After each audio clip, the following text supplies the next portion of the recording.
Бразил и Македонија ги обединува на сцената светски познатата танчерка и кореограф со малешевско потекло Паула Блантон.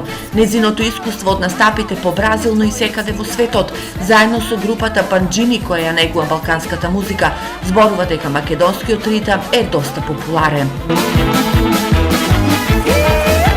Многу ја сакат балканската музика.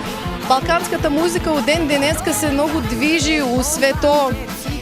Оти почна со world music, со миксове. Значи почнува диџеј да ја миксува со реге, со ска, со хип-хоп.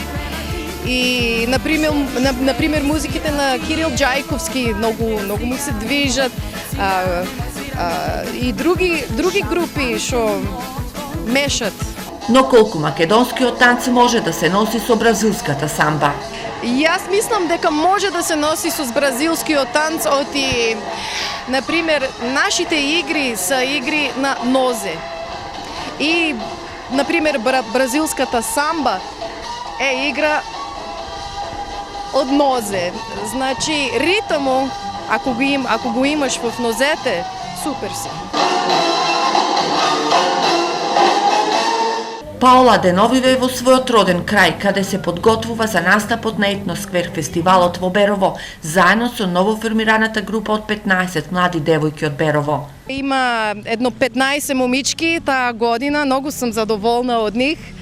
Почнахме пробите, вчера ги почнахме пробите. Това ќе биде големо изненаđење на вас, ама ќе кажам дека музиката е од Кирил Џајковски.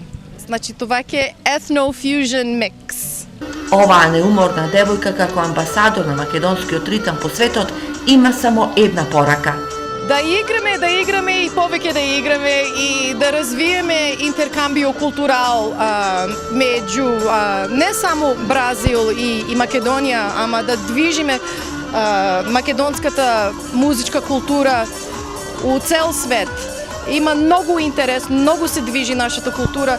У Америка има многу групи што се заинтересирани и да учествуваат тука у фестивалу.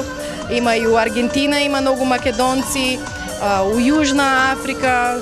Паула по настапот во Берово се враќа во Бразил, каде треба да продолжи со преговорите за незиниот ангажман во втората сезона на популарната серија Марко Поло. Во првата сезона таа беше кореограф на играта на конкубините.